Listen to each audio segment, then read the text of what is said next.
Hello, ladies and gentlemen. Welcome back to Talos of Tech live on Twitch. The sim has been moved over. I had to factory reset my Apple Watch just to get it to pair with the big boy, the 12 Pro Max, which I unboxed a week ago, I know, but basically I took it out of the box for the video so we could unbox it, and then I didn't want to do any more side-by-side comparisons because I didn't want to get my opinion tainted on the Mini or the Pro Max. So I just wanted to go all in on the Mini because I wanted to test it first. So the sim went in to the Mini, the 12 Pro Max went back into its box, and I did not touch it for over a week. I think it was more like 8 days. It basically stayed in that box, and I did not look at it. Now, got it all set up, got all my apps logged in and everything. First of all, Apple needs to make switching Apple Watches to different iPhones a lot easier because as someone who has switched my watch countless times, how many times has it been now? So obviously my watch was paired with my 11 Pro Max initially, and then the 12 Pro came, so I had to switch to that. So I had to reset the watch, pair it to the 12 Pro. Then I had to send the 12 Pro back. So I unpaired it from the 12 Pro back to the 11 Pro Max. And then to the 12 Mini. So unpaired from the 11 Pro Max, paired it with the 12 Mini a week later. So how many times is that? 4? Like 4 unpairs and repairs. And even though there's this pop-up in the Apple Watch app that says like, would you like to switch Apple Watch to this iPhone? Just confirm on the watch. And I go over to the watch and it's like confirm over here and there's nothing there. It's like confirm on the watch, and I keep waiting for a prompt or something to show up on the watch and nothing ever shows up. It's just like the app on the phone keeps saying check the watch, confirm on the watch if you want to switch over, and it doesn't let me. So I'm just like, what the you have to reboot the watch if you dismiss the prompt. Either way, I tried rebooting everything, and I'm just telling you now, it was confusing and it's frustrating, and there's too many. Ugh. If you dismiss I didn't dismiss the prompt. I was just looking for the prompt in the first place. And several times, I've done this 4 times. Never once have I got the prompt. And I even helped my dad. Yeah, by the way, the 11 Pro Max has been sold, so I don't have it anymore. My dad is enjoying it. I also gave him a few wireless chargers, so he's enjoying wireless charging for the first time. He's enjoying Face ID for the first time. Also, funny story about that.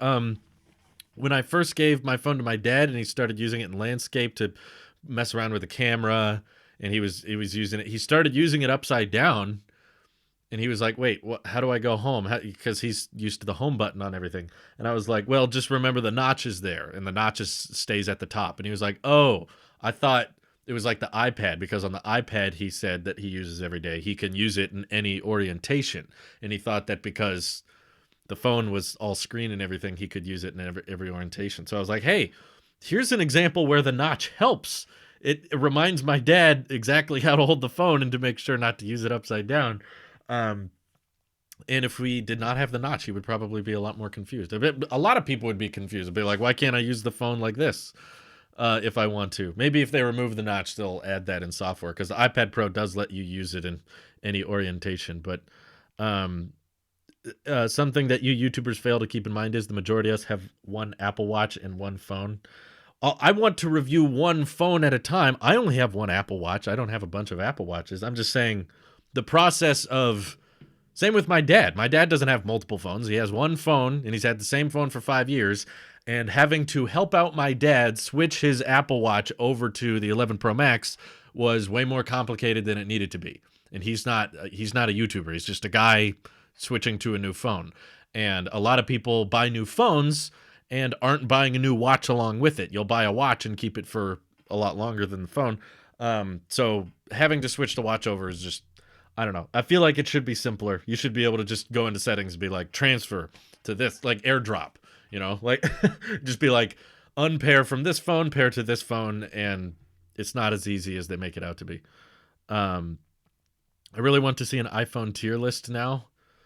Oh, but tier lists are weird because it depends on the person so much. I guess it would vary for me, but after using the 12 Mini for a week, I can confidently tell you the 12 Pro Max feels like an iPad. That's literally my first reaction when I when I took it out of the box and I started holding it and I put the SIM in and I started using a few apps. I was just like, It's just like a really tall aspect ratio iPad. Like there's so much content on the display now. I'm so like the text is the same size as the mini, but it is like a giant massive difference. And personally, I like big differences like that. I don't like the little incremental, let's compare the 6.1 inch phone to the 5.8 inch phone. Like I don't like display sizes that are that close together. I like big changes, so it's like 5.5 inches versus 6.5 inches. That's more my style.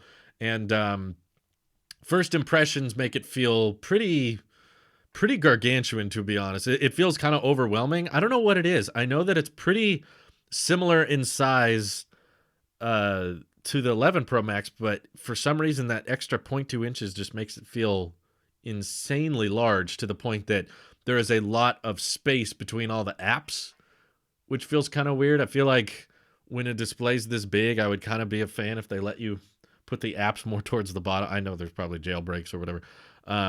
Or you got to get the invisible icons and put them at the top. Yeah, no, I'm not willing to tinker. I'm just saying, why is Raise to Speak on? See, I have to reset this thing every time I repair it.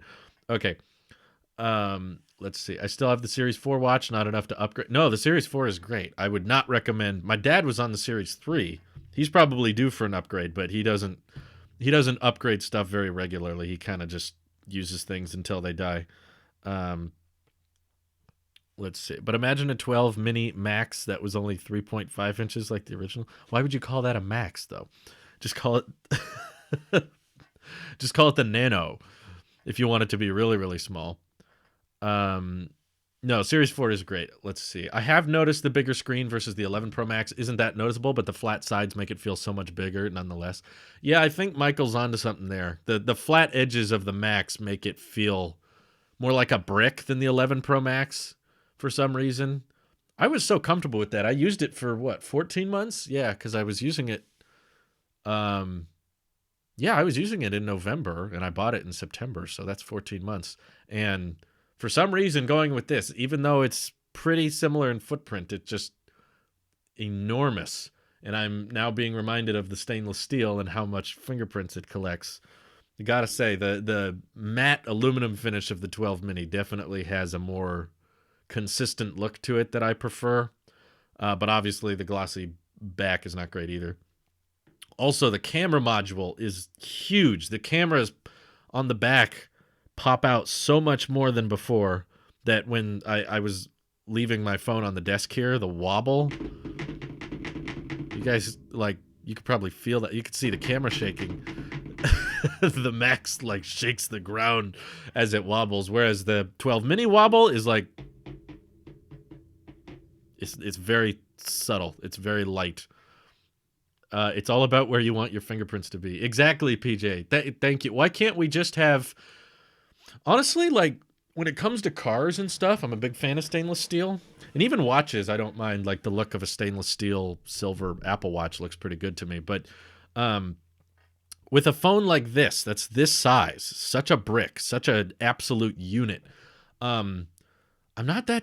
I don't think steel is the right choice. I know that on the website, it looks good. Like, on the website, it looks very flashy and very reflective, but in person, you don't have to use it for long for it to look very fingerprinty and ugly, and kind of how glass collects fingerprint, like, except on the sides now.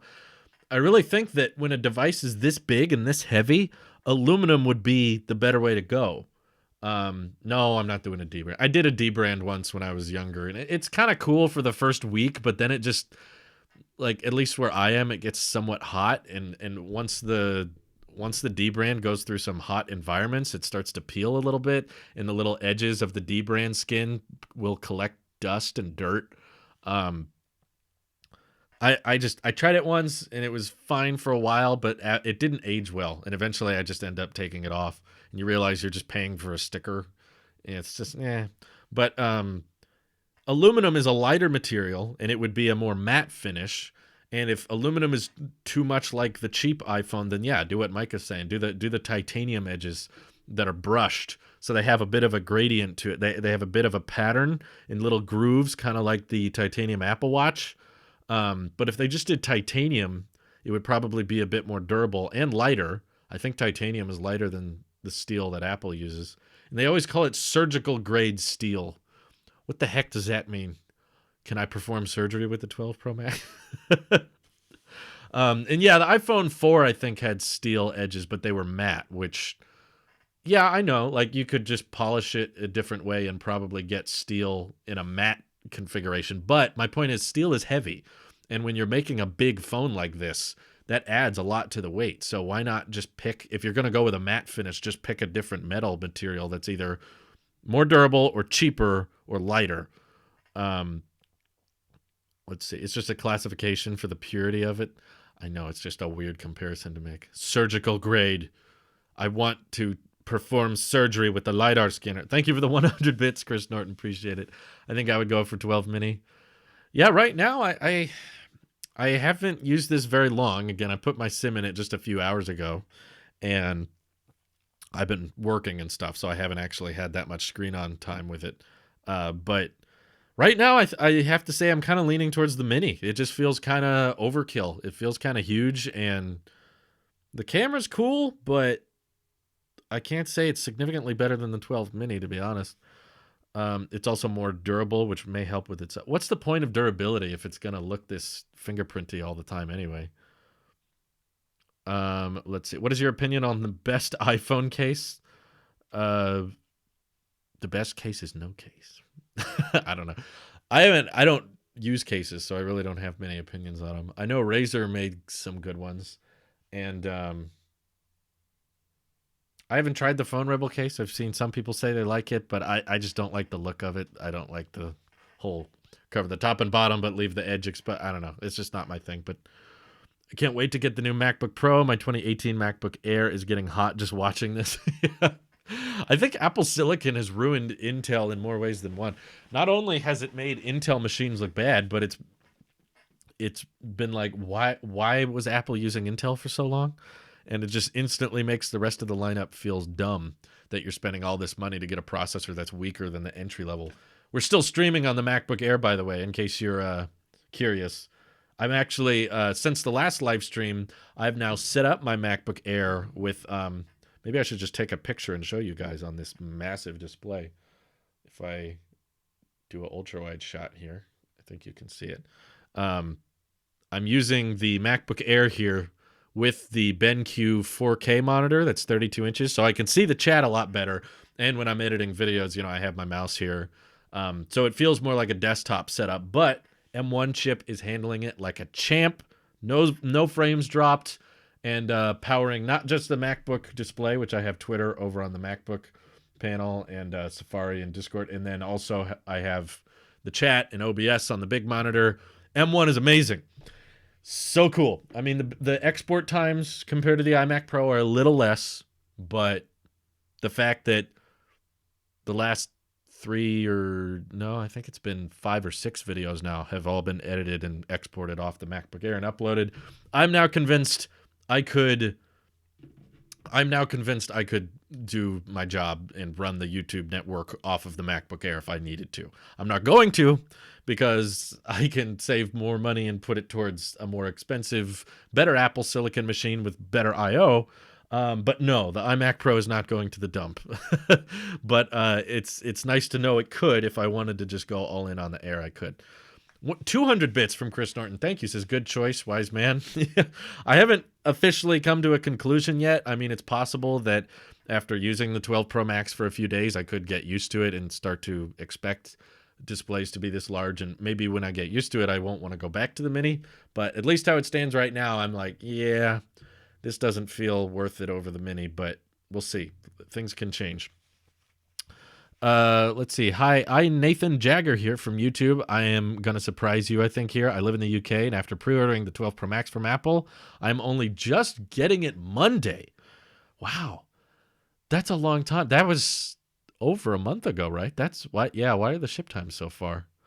That is kind of bizarre. Are you buying the HomePod Mini? I bought one here in Spain, and I'm waiting for it to come. What's your opinion? So I've said multiple times, sorry, I'm not getting a HomePod Mini mainly just because I have so many smart speakers, and I don't need more. And also, I'm not getting the HomePod Mini for the same reason I didn't get the iPad Air 4. Is like, I've kind of already... I know what it is. I have a HomePod. I've reviewed HomePods. And I'm sure the HomePod Mini just doesn't get quite as loud, but it still has really impressive sound quality. And it's the better way to go. I don't have to review it to tell you that. Like, don't buy the full-size HomePod. Just get the minis. That's the better one. For cheaper than the price of a new HomePod, you can get a stereo pair of HomePod minis, which I would say probably sound better because, for one, they're stereo and fill the room a bit better than just a singular HomePod can. They might not get as loud, but in the age of the pandemic, how often are we blaring music anyway? And I know the HomePod Mini has limited connectivity. You can't put your favorite streaming service on there if it's Spotify. You can't connect to it via Bluetooth, and it's not Android friendly. Yeah, I get it. Okay, we've all heard the HomePod Mini pitch. I've done videos on it. I don't think I need to buy it and review it, mainly because I'm already buying a bunch of stuff to review, and it's getting a little overwhelming to keep track of all these different return windows and having to print out labels and ship them back. So I'm not buying everything Apple releases. I'm just going to buy the most interesting stuff. My initial plan, in case you forgot, before the iPhone 12s were unveiled, I was originally just going to buy these two, and that was it. I was just going to buy both and then pick one. But because the 12 Pro came out first, and I didn't want to be the guy who wasn't covering the 12 and 12 Pro, and I had to wait another month, I had to get the 12 Pro just because it came out first. But if they all were available at the same time, I just would not have bought it. Krishna M, thank you for the Twitch Prime for 10 months. Appreciate it greatly. Just want to say thanks for the shout out in your MacBook/iPad comparison video. You're welcome. I hope I pronounced your name correctly. I'm glad you saw it, though. Thank you. Thank you for watching. Mike says, but Drew, can you spend an hour scanning your house with LiDAR and then waiting another hour for the textures to render so you can show it to your friends and they can think it's cool for all of 10 seconds? That's true. 12 Mini isn't capable of doing that. It's funny you bring that up because Nick, actually, right after I returned the 12 Pro, he was like, did you guys get 3D scans of your house? Because I want to compile a library of 3D scans of our offices and that kind of thing. And I was like, sorry, I don't, but maybe I should download the app now on the Pro Max because this is all LiDAR is good for. We're kind of having to look for things for LiDAR to be useful for. And to be fair, I did try the 3D scanning app. Honestly, LiDAR is not that good at it. I tried several things. I tried to just do a 3D scan of the kitchen table. And I was like, cool, I'll just have a little 3D model and I'll zoom through it. And it's really inaccurate. It wasn't getting a good measurement on objects, and it was not the render was not equivalent to reality. So even for a 3D scan, it's not very good. To the point that if there's some of you out there that use LiDAR or some type of third-party equipment to do 3D scanning of things, I'm sure whatever that equipment is, it's probably better than the iPhone. So I extremely gimmicky is what I would define it as. 100 bits from Grudy. Why do you think they didn't announce the Apple Silicon MacBook Pro 16-inch in the iMac? And do you think they'll get better? Oh yeah, most definitely they'll get better. Sorry, someone donated earlier. I'll come back to your question. Almost missed it. Official Vin. Sorry I didn't read your message earlier. Did you get a new camera recently? The quality has gotten a lot better. No, actually. So maybe the MacBook Air is doing something that people like, because when would you say it looked like I got a new camera? Maybe the updated version of Final Cut on the M1 chip just exports at a higher quality or something. That would be really funny. Maybe the export times on the MacBook Air aren't slower. It's just exporting at a higher bit rate that I can't see because it's behind the scenes in Final Cut, and it's resulting in the video looking better. That would be impressive. But thank you for the bits. I did not get a new camera unless you count the iPhone. Anyway, to answer your question, my guess as to why they did not announce it's not even a guess. It's a for sure thing. The first generation of Apple Silicon, this M1 chip we're talking all about, only has a single Thunderbolt controller. I don't know why they made that decision, but they did. Maybe it helps with battery life, or maybe it helps with price or efficiency or something. I don't know. It did let them lower the price of the Mac Mini, I guess. But basically, the one Thunderbolt controller in the M1 chip allows it to support up to 2 Thunderbolt 3 ports, which is why the Mac Mini, MacBook Air, and the MacBook Pro, they give the M1 chip. They all have 2 Thunderbolt 3 ports, which means that if they wanted to give the M1 chip to the 16-inch MacBook Pro or the iMac, they would have to keep them on 2 Thunderbolt 3 ports, and I don't think they want to do that. There will be a new family of Apple Silicon CPUs and I think GPUs. I think Apple's probably at some point next year, maybe at Worldwide Developers Conference, will release their own dedicated CPU, and they'll sorry, not CPU, GPU. And it will only go into the more higher end Macs, like it'll be available in the 16-inch MacBook Pro and the iMacs, but it's not ready yet. It's still in development. They're still testing it, and the M1 chip is just the beginning. It's just the test to bring it to the most common Macs, which is the MacBook Air. They want to get that out to the most amount of people possible so that third-party developers can optimize their apps for the M1 chip. That way, when the real Pro machines come out, like the iMacs and the Mac Pro and the 16-inch MacBook Pro, that's when the dedicated GPU will launch, and that's when the higher-end Apple Silicon will launch, the M1X or the M2 or whatever. So it takes a little bit more time to develop it. Bloomberg's saying that they're already working on and testing the next series of M chip, and it apparently has 8 high-performance cores and 4 efficiency cores. So in case you don't know, the M1 chip has 4 high-powered cores and 4 efficiency cores. So we're talking potentially a doubling of CPU and GPU performance. I don't know if this is the M1X or the M2, whatever they want to call it. My guess would be the M1X. And my also next prediction is that the next Mac to get Apple Silicon will be the 13-inch MacBook Pro with 4 Thunderbolt 3 ports, and that M chip, the M1X, will have 2 Thunderbolt controllers and can support, the full suite of USB-C that we're used to on the higher-end MacBook Pros. And then probably a little later after that, that's when they'll do the 16-inch and the iMac. Or maybe they could do it all at once. That would be cool, too. Anyway, well, Apple already is using their own GPUs. I mean dedicated GPUs. They're using their own integrated GPUs. That's different. I'm talking about dedicated, like on the 16-inch MacBook Pro, and iMacs have dedicated GPUs. MacBook Air did not. Everything that the M1 chip has gone into did not have a dedicated GPU beforehand. They all just had integrated graphics. Best Buy adds the 5G, and it sounds like an Android lineup. Oh, God. I don't want to hear 5G anymore. I really hope 12S Pro Max has 120 hertz. I'm almost 100% positive it will. I won't say completely positive, but I will be very, very shocked if they don't do 120 hertz on the Pros. On the regular 12S, I don't know. That I could see them leaving at 60 hertz. 12 mini is not ready for 120 or even 90 hertz because the battery on this thing is abysmal.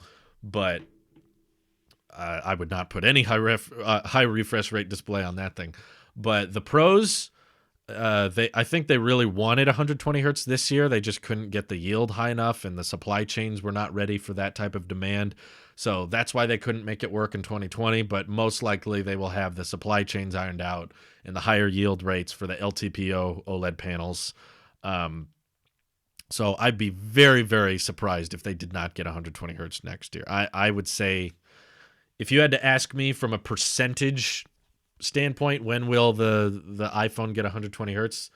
I'm like 90% sure. I'd say not 95, just a nice flat 90. As in they wanted it. I think that the iPhone lineup makes way more sense if the Pros had 120 hertz. And honestly, I think that was the plan initially. I think that at the beginning of the year, they were like, okay, let's give the Pros 120 hertz, and let's give that way the displays can still have an advantage, and it won't just be a camera difference, because the 12 and 12 Pro are so similar. Apple has never made 2 iPhones that close together. It only would have made sense if they initially wanted it to be 120, but then it just the yield rates weren't high enough, and supply chains couldn't keep up, so it just didn't work out. But next year for sure. Thoughts on editing videos on an iPhone? Because I do that, and I think with a great editing app, it is actually faster to edit and also export. I mean, it's very relative. Like, faster than what, for example? It depends on what you're editing and what your editing style is. It's not so simple to just be objective. It's faster than Final Cut. It's like, what are you editing? How are you editing? What are you editing with? I'd be fairly surprised if the A14 chip could export faster than the M1 chip. And if the A14 chip does come out faster, then what bitrate are we talking here? Like, what kind of compression is the iPhone doing? And what options I mean, you can do it. I'm not trying to say there's no way you can do video editing on an iPhone. You can. I mean, for better part of the beginning of the Taylosive Talks channel when I just started vlogging, that was basically all done on a phone. I shot everything on a phone. I did all the thumbnails on a phone. I think I mainly edited it on an iPad, but that was still running iOS back then. That was before iPadOS. That was before the iPad Pro was even a thing. It was like, well, no, it just started. That was the first iPad Pro. It was like the very, very first iPad Pro. And I edited everything on the iPad, and that was using apps that were also available on the iPhone. It was just, it's a touch editing experience. It can be done. If you're on a budget and you're just trying to buy one device that can do everything, iPhone can absolutely do it. I would say that it's very much more comfortable to edit on a larger display than it is a small phone screen. As someone who, I don't mean to flex, but I think I can call myself a professional. I have edited my own content for many, many years now, and I get paid to edit my own I'm a full-time I do this a lot. I can confidently tell you, in my opinion, having edited content on an iPad and edited content on an iPhone, and then going to a keyboard and mouse setup with a Mac's the most efficient, most easiest way to have different. Again, it depends on what you're editing, but it can be done on an iPhone. Yes, no hate towards it. But if you're planning on doing more professional grade stuff and you want to make more of a career out of it, you probably want to get something a little bit better than the iPhone. Kamal Bacchus Meow, thank you for the Twitch Prime for 20 months. Shout out the Discord squad once again. I see you in here, Michael. Yeah, Discord squad is very present in the Twitch. Thank you. I think the 120 was also a battery thing this year. I don't think that was most of it. I think it mainly had to do with the supply chains, because Apple does not build their own displays. They have to buy them from someone else. And I don't believe, correct me if I'm wrong, they did not have LTPO OLED panels in the S20 series. Samsung didn't start using them until the Note series.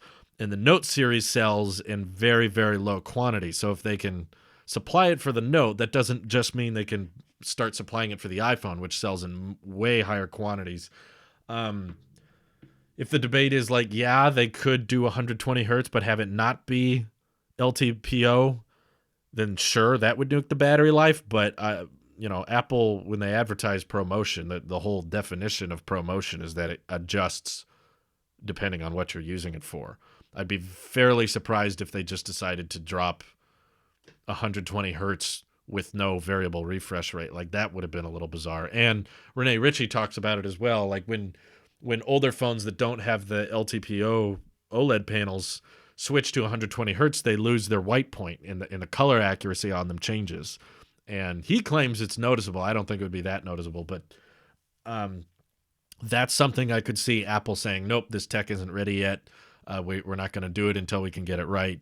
LTPO, I don't know what the official acronym stands for. I just know that it means that the display can dynamically adjust depending on what you're doing, which means that if you're just scrolling and swiping through apps, it's 120 hertz. And if you're watching a YouTube video that's 30 FPS, then the display switches to 30 hertz. Or if it's static and it's not moving at all, it can go all the way down to 1 hertz, just to prioritize and save battery life.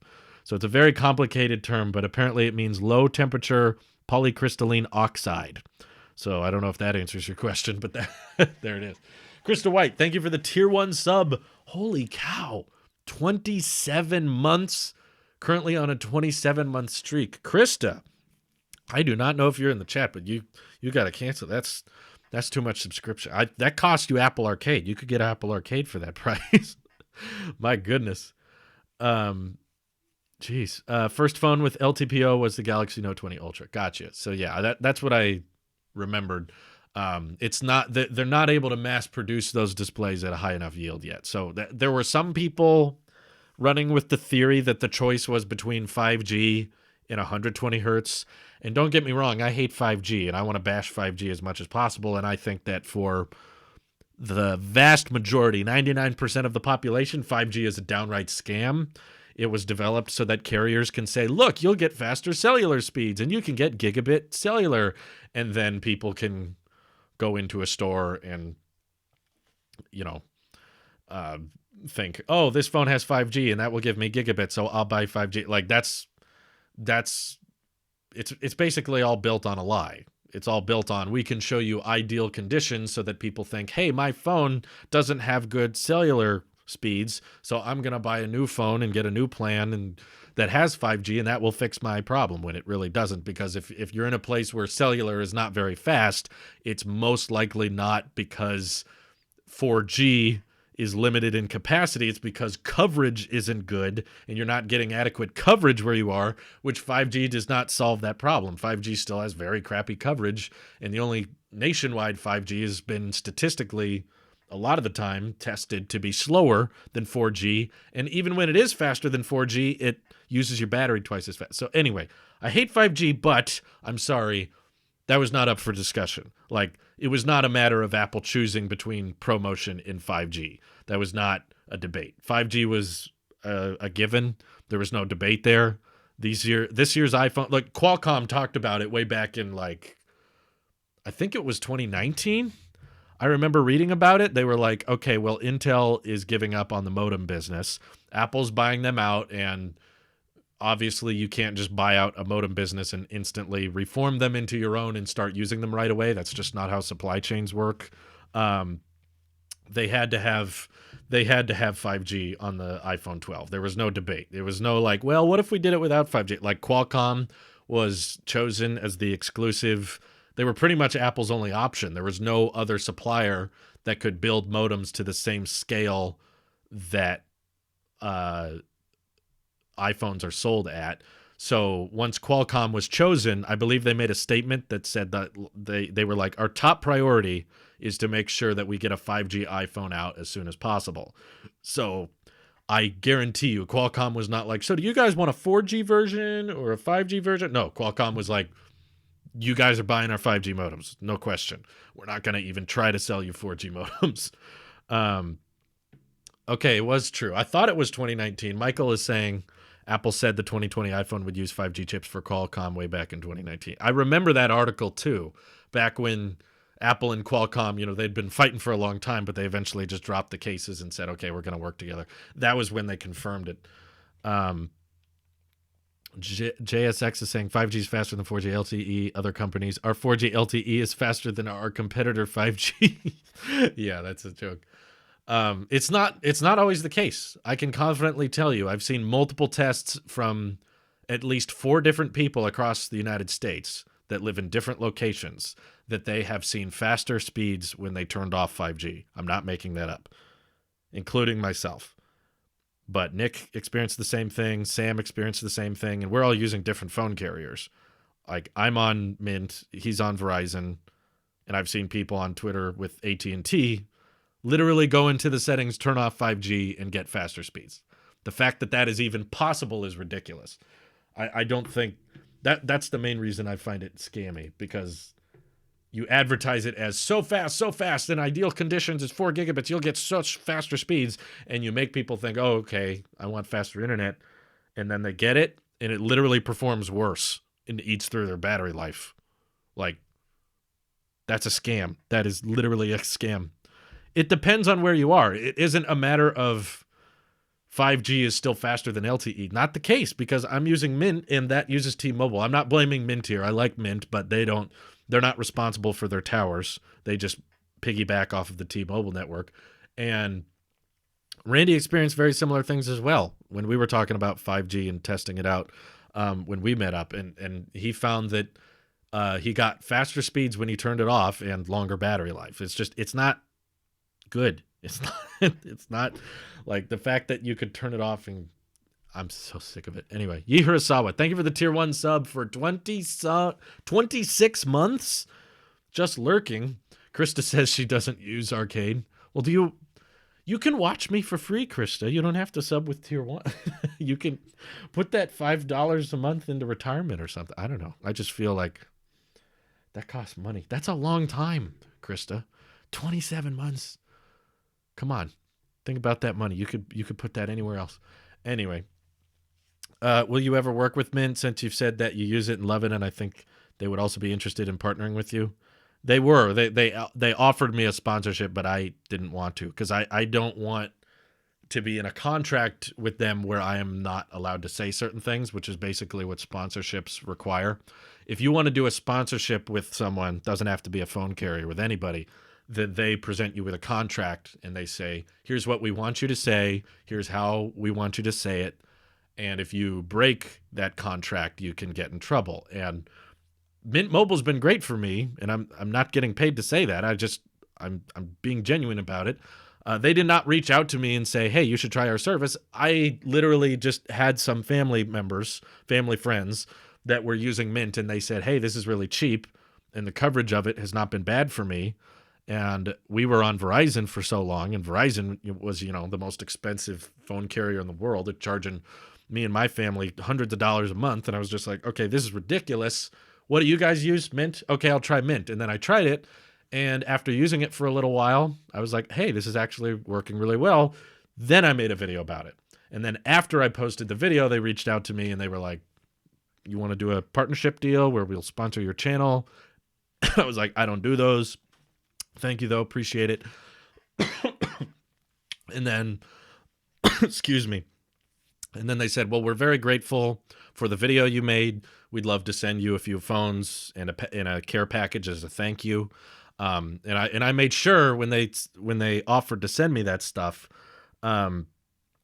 I know sponsors have money, but I'm not in this for the money. I'm in this for fun and being genuine and honest. And if there's a contract in the way of me being honest, if Mint Mobile started sucking, which is totally possible, if they started upping their rates or changing their policy, or the coverage started sucking, or the speed started getting slow or something like that, I want to be able to say those things. And if I'm in a contract that says I have to disclose certain things, and I'm not allowed to trash talk them, like there's issues I have with Mint Mobile. They're not perfect. I mean, they're probably the best carrier I've ever used, given I've used 2. But I want to be able to say, like, hey, their app needs a dark mode. And the fact that, they still don't have a dark mode. I was going to show you, but I realized my phone number's at the top, so I'll cover it up. But it's really small. I don't think you could even see it. Either way, I'll cover it up. But the fact that every time I check how much data I've used, it's a giant white screen, that's dumb. And I also think Mint should have a widget that shows you your data consumption. They still don't have a widget. So if they do things that I don't like, I want to be able to say that. I don't want them to be able to pay me to keep my mouth shut. Mike says, can confirm. Drew is not in it for the money. See Frozen House behind. I need money, obviously, to stay alive, but my point is, I think through Twitch and your guys' generosity and through YouTube, I make enough. And I'm not joking when I say this. I think I'm overpaid. I get paid way more than I think I should, and I don't think YouTube is going to be around forever, which is why I'm not blowing all my money on Pro displays or Mac Pro. I'm not buying every single new Apple product, and I return a lot of them. Reason being is because I want to make the most of that money, and I'll invest it and try to turn it into more money so that hopefully I can get to the point where I don't need YouTube to even survive, and I could just live off of passive income that we develop from our investments. That's my goal. But I've pretty much any sponsor you've ever heard of has reached out to me. I promise you. I get emails every day. I could probably bring up a few right now. I think there's a company that grants you access to all the major ones. Here's some. I work with Centis. We manage the YouTube and influencer marketing budgets for a number of brands, some of which are Harry's, Trade Coffee, Audible, and Skillshare. I'm sure you guys have heard some of those. Screw them. They're not paying me, so I can say whatever I want. Don't pay for Skillshare. What's the point? You can look anything up on YouTube. Take a free just do your own research. You don't need to pay for that crap. What do they have that you can't find just by looking it up? I haven't tried Trade Coffee. I don't drink coffee. Coffee sucks in general. I like to smell. I'm just trying to see how many people I can tick off in today's stream. What do you think of YouTube running ads on channels not in the partner program? I am still processing it. Yeah, I did see that. So YouTube, for those who don't know, they've basically said that even if you're not in the partner program, which means you can make money off of YouTube, they're going to start putting ads on those videos. You know, YouTube's done a lot of dumb things that I've hated and critiqued them for. Honestly, I don't think that's that bad because, frankly, like, channels that aren't in the partner program are not getting that much revenue anyway. So it makes sense for YouTube to do it because they have a site of, literally billions of people. So even though there's a bunch of little channels that aren't monetized and are in the sub $1,000 subscriber count that may be uploading videos and getting views, and now those are going to get ads on them, YouTube can probably make a lot of money off that, and it won't, I don't know. It doesn't feel like, the thing people forget is that YouTube is one of very rare video hosting services. Most websites that you can upload content to, most of them have limits and most of them have rules on like how much content you can upload. YouTube will literally let you upload 10 hours of 8K video at 60 frames a second in HDR for free, and they will never charge you for that, and they will hold that footage basically as long as they possibly can. I mean, considering the first video that was ever uploaded to YouTube is still there. They don't really take videos down. In fact, there's old YouTube channels that I don't even have control of anymore that I wish I could take down because I uploaded content to it and now it's old and embarrassing and I want to get rid of it, but I forgot the password and I can't access it. And, they still hold content even if you don't want it kept there. So the fact that they're doing all of this for free is pretty impressive. And the fact that they lose a lot of money on YouTube makes sense to me because how bumpy the advertiser pool is. So them putting ads on channels that aren't in the partner program, I kind of get it. It's like, yeah, okay. It's not going to really inconvenience that many people. We're used to seeing ads on videos anyway. And if you're on premium, it doesn't affect you anyway. And I don't know. I just don't think it's the dumbest thing they've done. They've done a lot of dumb things, but that one I was just like, yeah, okay, fine. Honestly, Twitch does the same thing, and given they let you send so much data up to their servers and host it for free is like, it's very convenient in its own right. Drew, I'm not purchasing every Apple product. Looks at whole desk. You're missing the 12 Pro. Yeah, I know. I never bought the 12.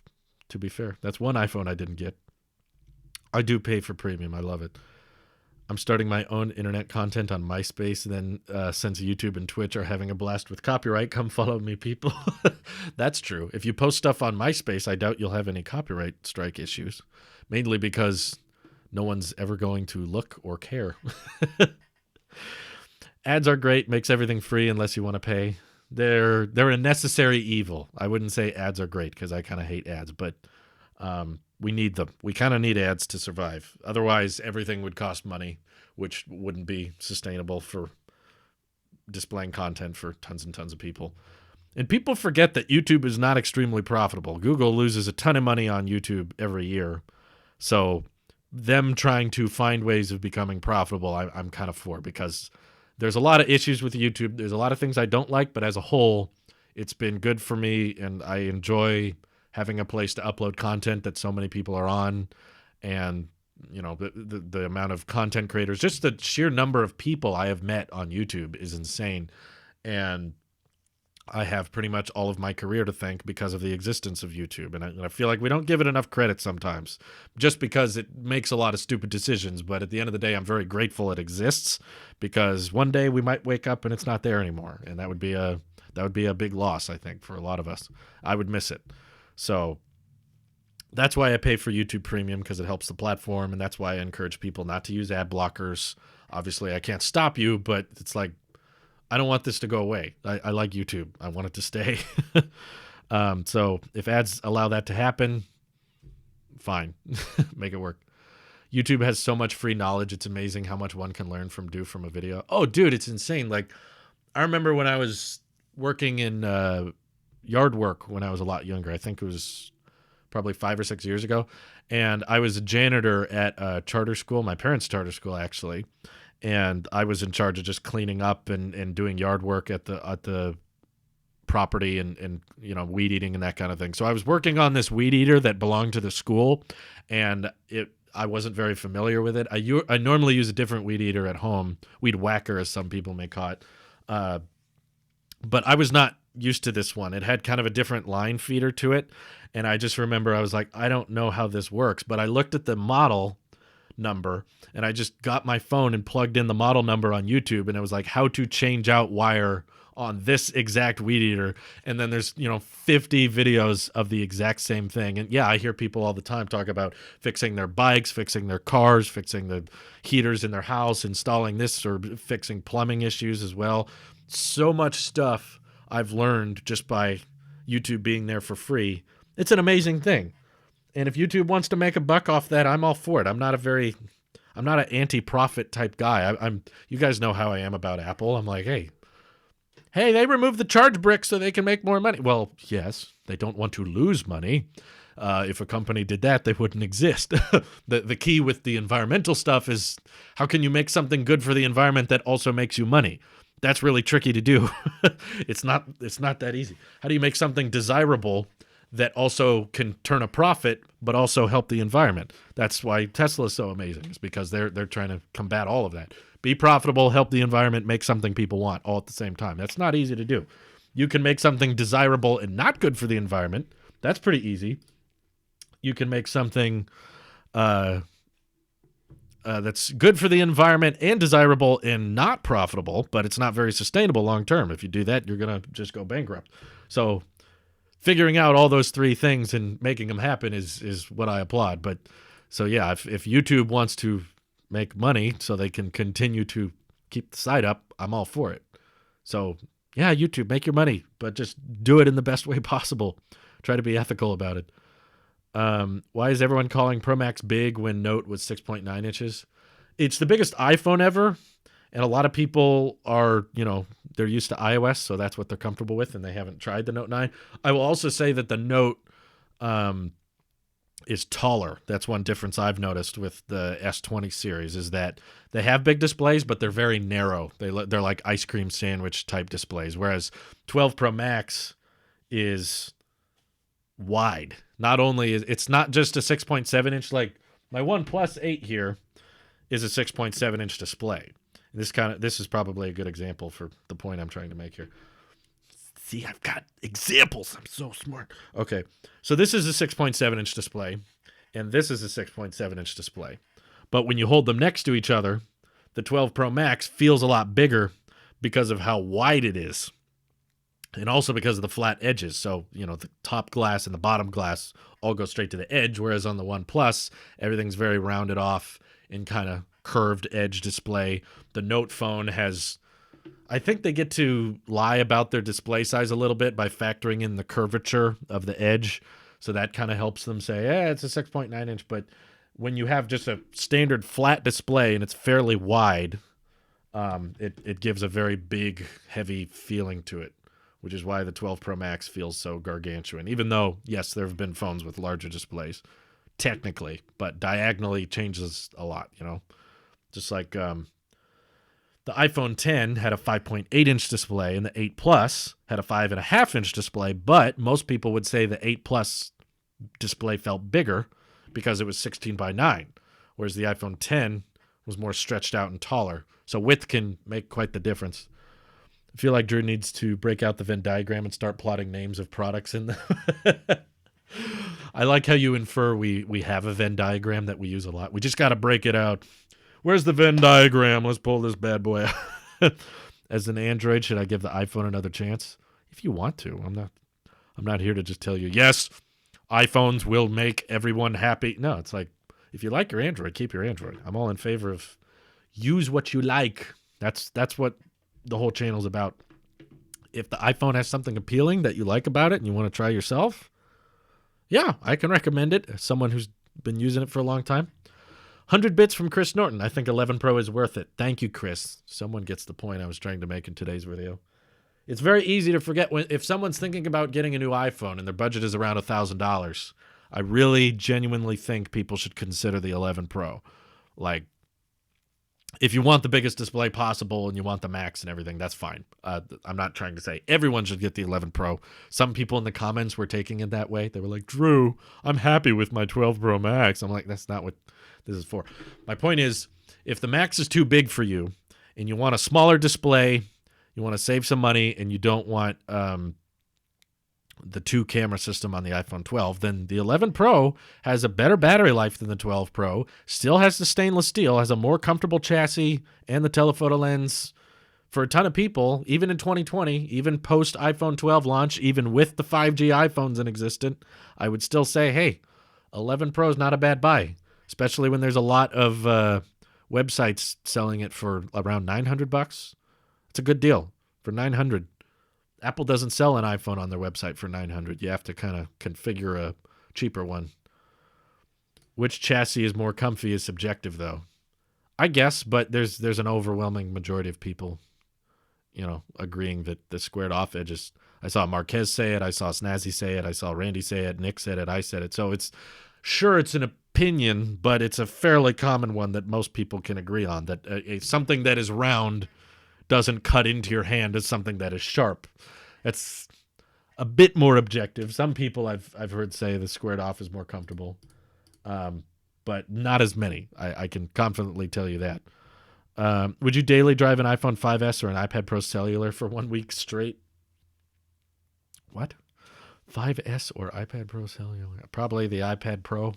I would basically it would be like a don't use your iPhone challenge. That's all it would be. I don't leave the house very much in the first place. Also, the edges don't taper off the 12 series like they do on the iPad Pro. Makes it even more sharp.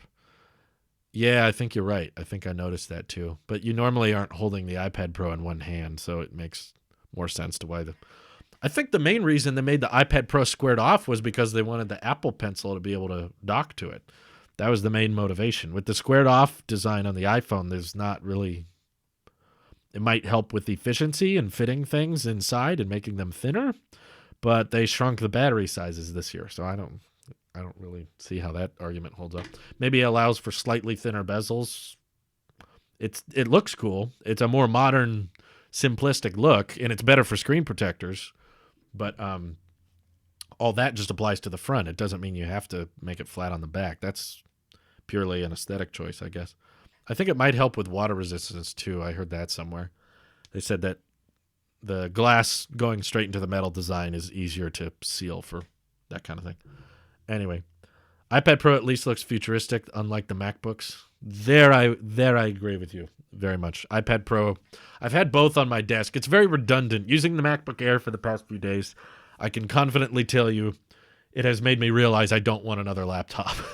iPad Pro is a great laptop. When it's with the Magic Keyboard, I do constitute that. It's no longer a tablet. I've got a keyboard and trackpad. I don't have to touch the display anymore. It's a 2-in-1, yes, but it is technically a laptop to me. And having a 13-inch laptop and another 13-inch laptop, both made by Apple, but one runs macOS, one runs iPad, it's very redundant for my lifestyle. And the M1 chip is amazing, and I'm going to use it as long as I can, but I have reached the conclusion I want to get a desktop if possible, especially if they redesign it. If they don't redesign it, I'll probably want a desktop a little bit less. And if they don't update the iMac design, I'll probably end up going with a 16-inch MacBook Pro that I will just turn into a tower on my desk that I just kind of leave closed, but plug a bunch of stuff into, and I'll use a separate keyboard and mouse and a separate monitor. But yeah, when it comes to just, what's it called? Notebooks, I don't need a mobile Mac. Sorry. It's not that important to me. I do all my editing here anyway.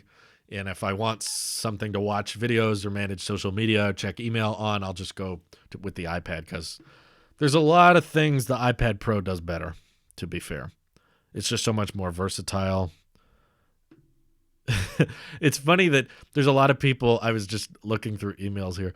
There's a lot of businesses that email me stuff that they clearly don't even know what my channel is. They don't understand that, like, I'm the Apple sheep guy.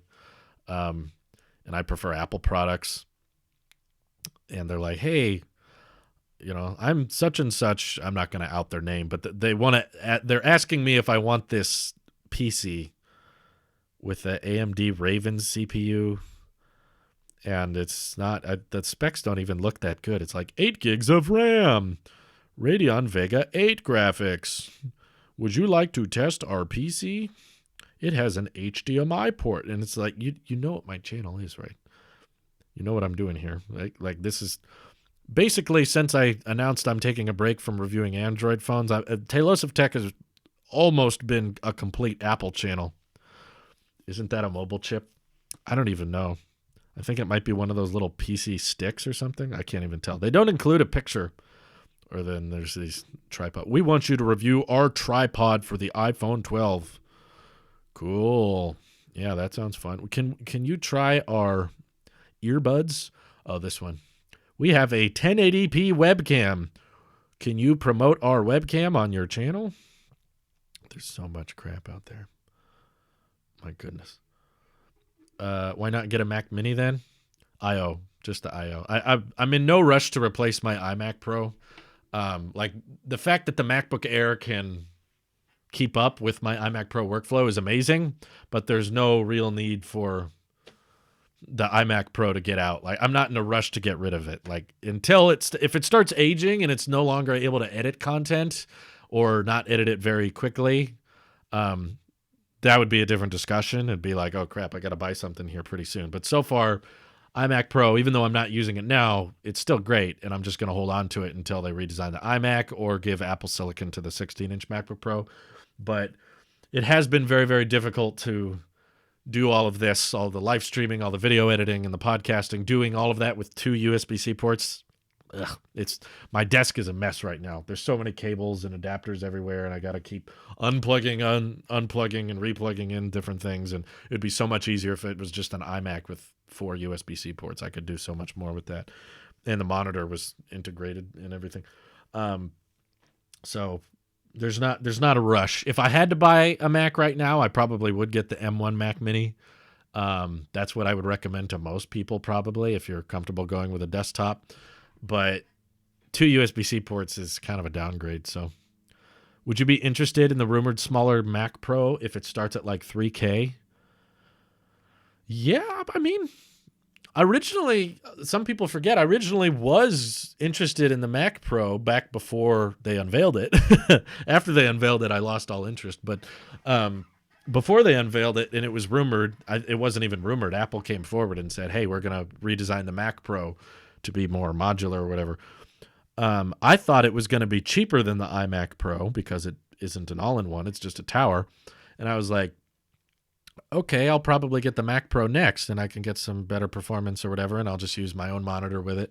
And then obviously it came out, and it started at $6,000 and went up to $50,000, and I was like, oh, well, that's not what I meant. I thought iMac Pro would be like the most expensive computer I would ever need to buy, and everything after that would be better specs with a cheaper price point. That's kind of my ideology moving forward, just because it took so long to save up and buy the iMac Pro. I was like, okay, that was crazy. I don't want to drop that kind of money on a computer again. And with the laws of tech and innovation and improvements, I think I should be able to buy a better performing Mac for cheaper. So I'm not going to replace the iMac Pro until I can assure I'm doing that. It's better in every way, but more affordable. And I thought that was what the Mac Pro was going to be. I was expecting it to be around $4,000. And I would buy that and just use one of the many monitors I already had. But if that ends up happening and they come out with an Apple Silicon Mac Pro, it would have to be somewhat soon, because if they come out with the redesigned iMac first, I'll probably just get that, because I'm not in love with the idea of having a tower either under my desk or on my desk. I prefer the simple, clean UI idea of just having one display, and right behind that display is all your components, and you don't have to, only one power cord necessary. With a tower, you got to plug in the computer and the monitor and have HDMI I'm a big fan of the all-in-one. So if they update that first, I'm probably going with it. But if they come out with a Mac Pro Apple Silicon version first, or maybe they don't redesign the iMac or something like that, Um, yeah, if it was like $3,000 and the performance was good, I don't see why I wouldn't. That would be a decent buy. I have plenty of monitors. That's not the problem. I love this BenQ monitor. Full disclosure, they sent it to me, but they didn't make me sign anything. Um, I can critique it all I want. It's kind of dated looking, but so is the iMac Pro, to be honest. The bezels are thinner on the BenQ. It's a 4K panel, and it's also a matte finish. It's not very glossy, so it's less reflective than the iMac Pro is. And it's a 32-inch 4K screen. It looks great. I plugged it into the MacBook Air, and I was like, man, I forgot how much I like this monitor. I wasn't using it because I wanted to go more minimal, and I just went all in on the iMac Pro. But now that I'm using it again, I'm like, oh, man, I really hope the redesigned iMac is 32 inches. That would be awesome because I like this size. I find it weird that PC component manufacturers haven't fully embraced Thunderbolt and USB-C. Well, it's the PC market. You know how they are. You don't want to limit I/O for the PC users because they have so many options to go with. Where when it's Apple, they can enforce new standards because there's only like 2 MacBooks to choose from. Do you own the house you're living in currently? I do. Thank you for asking. I appreciate when people bring that up. Took a lot of work, took a lot of budgeting, and it took a lot of cold days of not running the heater and a lot of selling a bunch of stuff I wasn't using. But yes, we paid it off. No mortgage, which is awesome. I don't think I could ever go back at this point. I'm so comfortable and happy knowing that the house is mine and it's not owned by the bank or anything. I'm not paying anybody off for it. It belongs to me. Sure, there's like property tax and that kind of thing, but it's insignificant compared to the price of a mortgage. And we just watched a financial movie recently, The Big Short, which was a movie about guys who decided to short the housing market, which was looked at as crazy at the time. But then when the '08 crash happened, it was, pretty genius. After watching that video, I was like, man, I never want to get a mortgage again. I really hope I just want to own everything outright as much as possible. Anyway, that's not tech related. Why do they never update the MacBook camera, especially with Zoom and others on the rise? It's a good point. I really thought that with the pandemic and more people working from home, they would feel at least a need to update those. But I think it must have something to do with how thin the MacBook display lid is. It's very, very narrow, especially at the very top.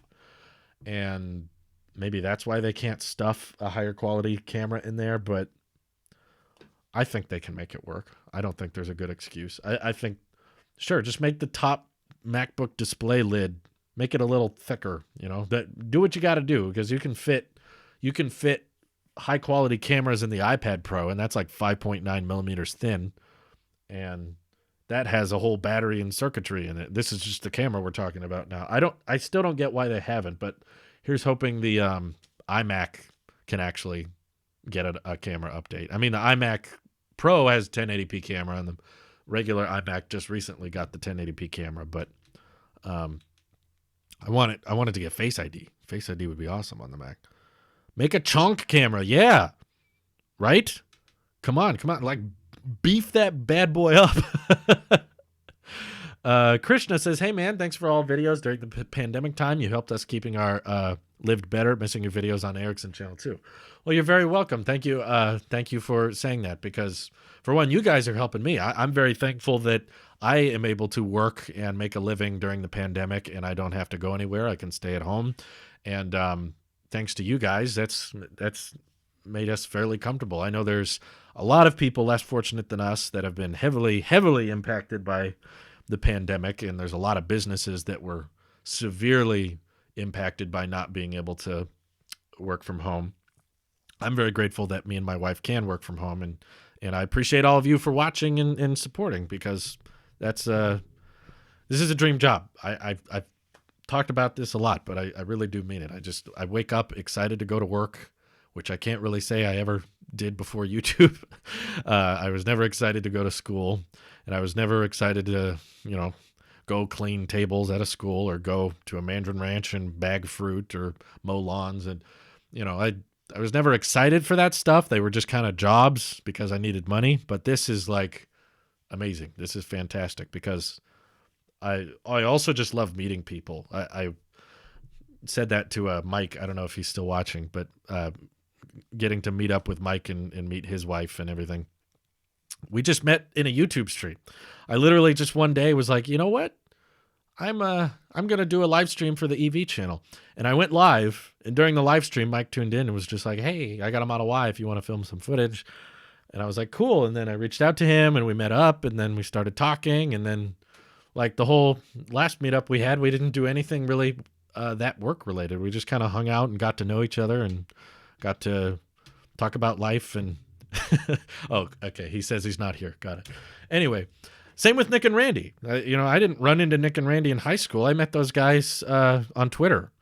And Nick, I met mostly through YouTube live streams. We interacted, and it started turning into one of those people that are very like routine. Like they come to every stream, and you start to know them by name. Like I know Mike. I know the other Mod Mike. I know Tim. I know Spearman874. I know. Yolo Piop, I don't know if he's here. Krista White's a familiar name. Krishna's a familiar name. Tarek Derry, I've seen your name several times. So you start to get more one-on-one with some of these people. And that's the fact that I actually get to be paid just to interact with people that have similar interests to me is amazing.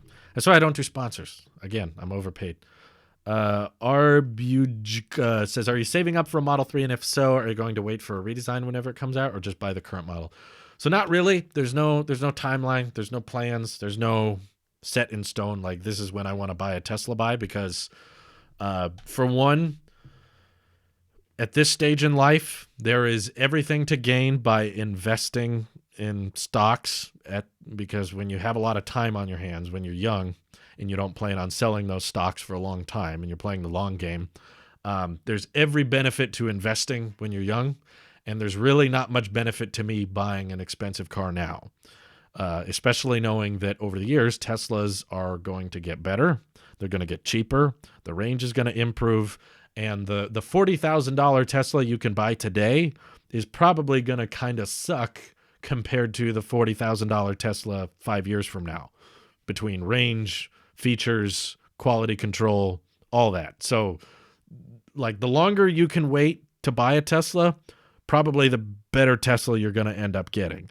So, and it's the opposite with stocks. The sooner you can start investing, the better, because time in the market, in my opinion, matters a lot more than timing the market. Because I'm not trying to get rich quick by investments. We're doing like long-term investment. We're not doing, I'll buy this stock and sell it tomorrow when the price is. It's like we're going to buy the stock and not sell anything for a decade, and general market trend says that's on track to increase. And obviously you get a average percentage. It's around 7% return rate a year on average. Some years it goes down, but you got to hold on and wait for it to come back up. General trend of the stock market is to increase over time. So when you're young, in my opinion, and especially someone like me, and of course my wife, we're both working from home. I don't even live that far from a grocery store. I could probably walk to the grocery store if I needed to. We don't, because come on, we have a car. It's just not a great car. But we did the math, and we drive an average of less than 5 miles a day.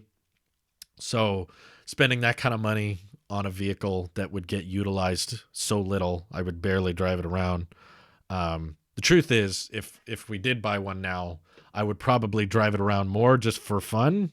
But that is kind of an expensive toy, It's kind of a very, very large amount of money to drop on something that you're just like, well, I don't really need it, but I enjoy it, so I'm just going to drive it out. I love Teslas, and I love meeting up with Mike and trying out the Model Y, and meeting up with Randy and trying out the Model 3. And, I'm kind of in that situation of why buy a cow when you can get the milk for free? The Tesla is the milk at this point. And if we want to do something related to Tesla content, there's a huge community of willing people that are open to meeting up, and it's not crucial. Anyway, let's see. Cars are very expensive toys. It's true. If you're doing long-term investing, you might want to look into government bonds. They are often considered to be the most stable investment. You usually want to do bonds when you're closer to retirement because, yeah, bonds are very stable, but they have very low returns. If you're young like we are, and we have at least a decade before retirement or whatever you want to call it, I consider myself to already kind of be retired, just because this doesn't feel like a job. It's just what I do with my time because it's fun. But index funds are more likely to have higher return rates, especially stocks that have dividends. High dividend stocks is a lot of what we're looking at right now, because those will actually every quarter issue you a credit, which you can reinvest in. Basically, like, there's some stocks we're buying right now that will issue dividends that will then buy more stocks. So it doesn't matter what the price of the stock is. Even if it tanks, you're still getting dividends. So it's better to do as you get closer to retirement. As you get older, bonds are more stable, and they can somewhat combat inflation as it goes up. But stocks is okay when you're pretty young. Anyway, Tarek says bonds aren't that good. I'm happy to tell you we don't invest a ton in bonds. When we get older, probably we will, but not right now. Right now, we're young, we're working, and we're financially very sound. So it makes more sense for us to invest our money in more risky things. And we're not doing extremely risky. Like, we're not investing in individual stocks. Most of it's index funds. Randy's going to post more Cybertruck content soon. Anyway, I would have to look, to be honest with you. What's your top dividend picks right now? What's one that comes at the top of my head? VHX is a good one. They have a pretty high dividend rate. I mean, it's fairly new. The stock's not that old. The price is kind of all over the place, but the dividend rate is really high, which is nice. That stock just started in last year, February of 2019. Vanguard High Dividend Yield Index Fund Admiral. I'm not giving financial advice. Everything is my personal opinion. Don't do what I do. I'm an idiot. Don't follow my advice. But if you're curious, that's one we got our eye on. Oh, Arbajuka says that's the best dividend index fund. Cool. It's not the only one. We have a fairly diverse portfolio. We're not putting everything in one, but that's one that we have put some in. A lot of VOO, a lot of Vanguard index funds, ESGV, VTSAX. Less exciting stocks, stocks that just are pretty stable and go up over time fairly consistently. Why does school not teach about index funds? I know, right? Like, the things they teach in school that they could be especially to younger people. Like, a lot of people don't realize how much money you could have by the time you're 40 if you just invest like $100 a month. It doesn't have to be much, but when you have time on your side, there's some really, really smart things you can do investment-wise that can turn into a really, really nice lump sum when you're old enough. I don't know why they don't bring that up in school. Anyway, now the Macs are on Apple chips. Can we expect Face ID or touchscreen? Craig said no. I know there are some YouTubers out there saying touchscreen Macs are coming. Just look at Control Center. Control Center looks like the iPad. I took that as Apple wants to have design symmetry with the iPad, but not functionality symmetry. I think that iPhone is all about the touch interface. That's pretty much, I know that you can do Bluetooth, but no one does. So pretty much touch only. And then the iPad is your hybrid zone of keyboard and mouse and touch. And then the Mac is just keyboard and mouse. And they don't, like Craig said in a recent podcast, they're like, no, there's no plans on bringing the touchscreen to the Mac. We tried it before. We don't like it. We want the Mac to be all about keyboard and mouse. So that's Apple's latest opinion on the subject. And I believe them. I believe that the Mac is going to be the keyboard and mouse platform. Phone is for touch. iPad can be your hybrid. It's okay to have a little bit of both. That's what the iPad is good for. I don't think you need two hybrids. You don't need the iPad to be keyboard and mouse and also touch, and the Mac to also be keyboard and mouse and also touch. Like, it's just too redundant, in my opinion. They become too similar to each other at that point. There's been touchscreen Mac rumors for over a decade. I'm not joking. Apple had patents for a touchscreen iMac like in 2009. Like, Apple kind of pioneered and revolutionized multi-touch. So you don't, it's like, it's silly to assume that they haven't tried to do a touchscreen Mac before. They have.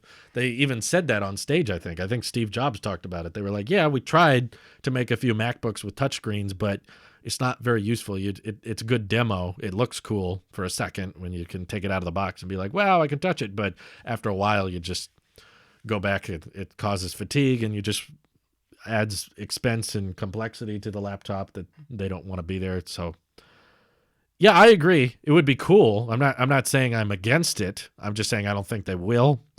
An iPad Studio would be cool. I have talked about that in a few videos, I think. Like a giant iPad that you can swivel down and just have a massive touchscreen. Like, I'm interested in that kind of thing. Same with foldables. I don't think Apple will release a foldable, but if they made one, it would probably be the best one, and it would probably be really interesting. I'm not against Apple going off into weird markets and weird niches and doing their own thing. Not against it. I'm just saying I don't see it happening. I think Apple says no to a lot of internal projects, and that's definitely one of those things I see Apple saying no to. They like, yeah, I did a whole video about the Surface Studio and how I would like it if Apple made something like it. Surface Studio is probably what I would buy if someone forced me to buy a PC or something. They were like, you got to buy a Windows machine. What would you get? I'd probably get the Surface Studio. Not for the specs, just for the design. I know the specs are trash. My wife wants a Surface Studio. My wallet says no. Yeah, the specs, last time I looked it up, they are pretty bad, though. Like, it has very, like, laptop-esque specs. Most of, like, 80% of the Surface Studio cost just went into the display. And the fact that Microsoft charges so much for it and the specs aren't very good makes me feel like if Apple were to do it, it probably would not be a very good deal. It would probably end up being like $4,000 with trash I/O, and the specs aren't very good. Yeah, again, not saying I don't want it, just saying, well, I will say I don't want to pay extra for it. If adding a touchscreen to the MacBook makes it cost an extra $300, $500, then no, thanks. No, I don't want to pay extra. Please keep a non-touchscreen option. If it doesn't cost anything and I don't have to use it, fine. I will admit there's been a couple times in my past couple days of using the MacBook Air, there have been a few times where I reached up to the display and tapped it.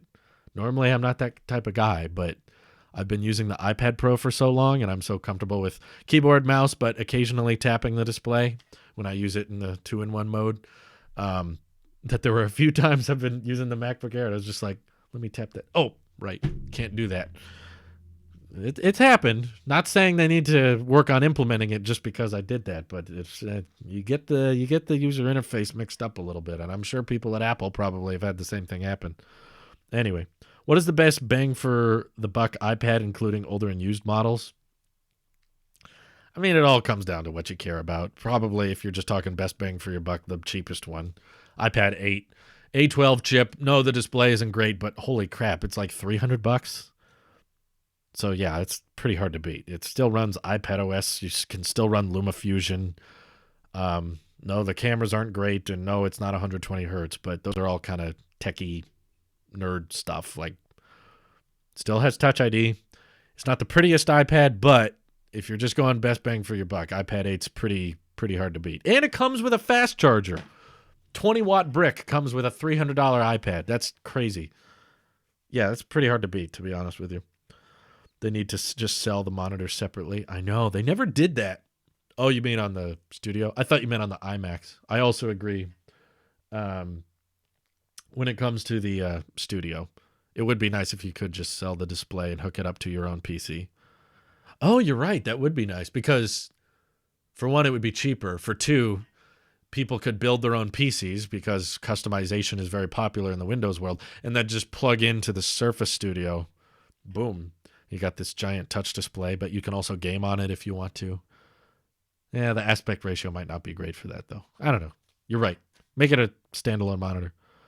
They said the fingerprinty screen is not appealing. No, it's true. It doesn't bother me that much on the iPad, but every time I show video of it in a YouTube video, everyone's like, oh my God, Drew, your iPad looks disgusting. And I'm just like, I could clean it, but I'm just going to touch it again. So why?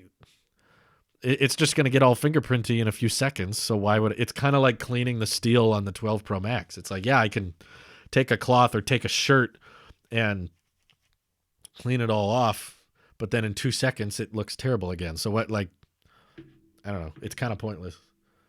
But yeah, I guess it's nice that MacBooks don't have that. I'm already noticing fingerprints just from me touching the display when I'm closing it.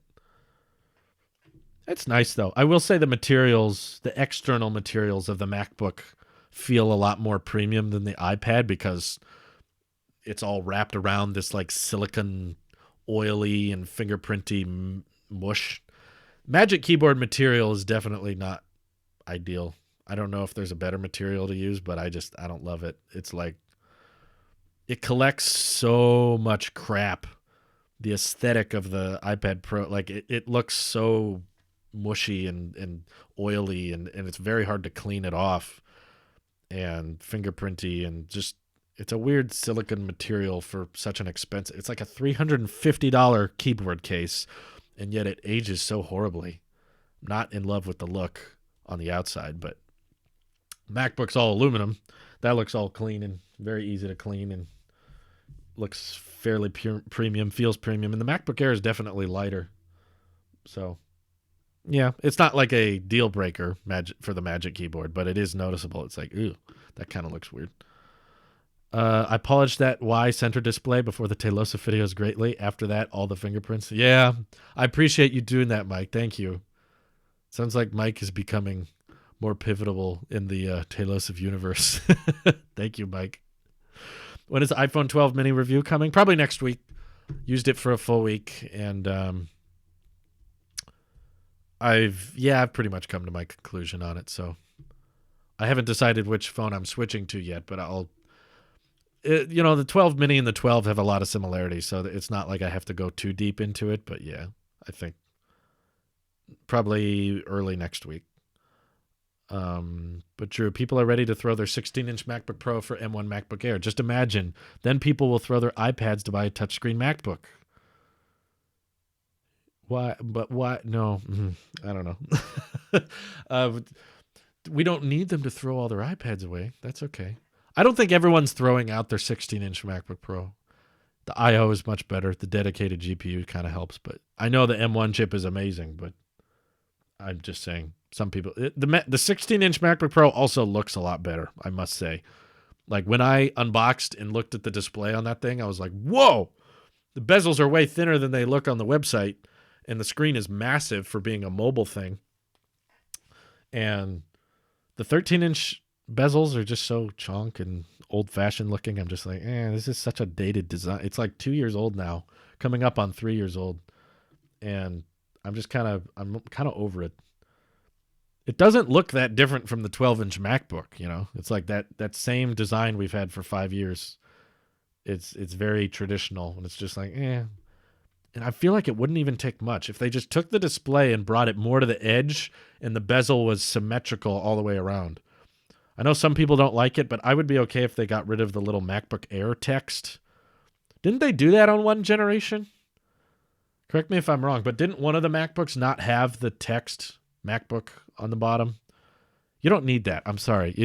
I don't need a text telling me what the product is at all times. That's okay. No, thank you. I know what it is.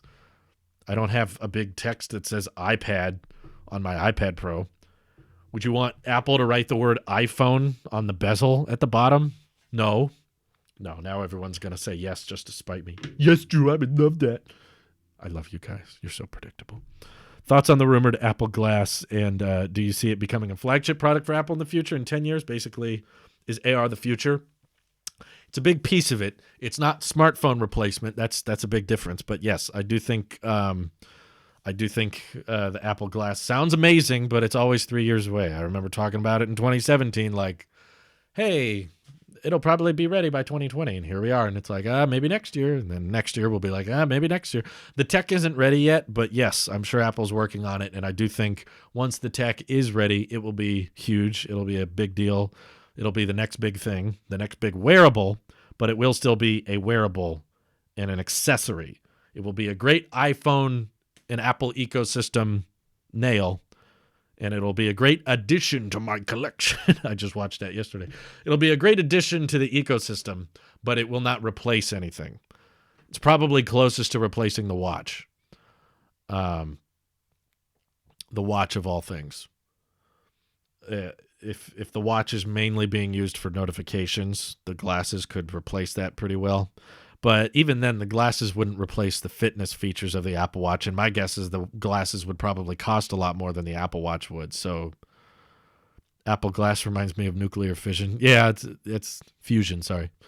Pretty much how it is. It's like always 1 year away. Every year we talk about it like, oh, maybe next year.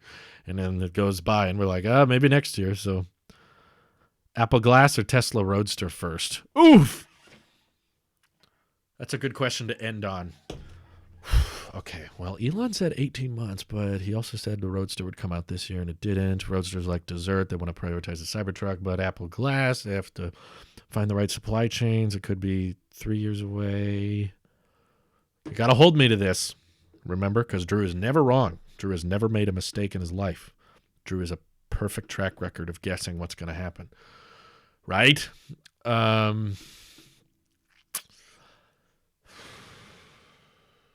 Apple Glass. Apple Glass isn't coming out next year. No, it's not ready yet. They might do a headset, but that's not glasses. No. Yeah, it is kind of like the graphene batteries of tech, huh?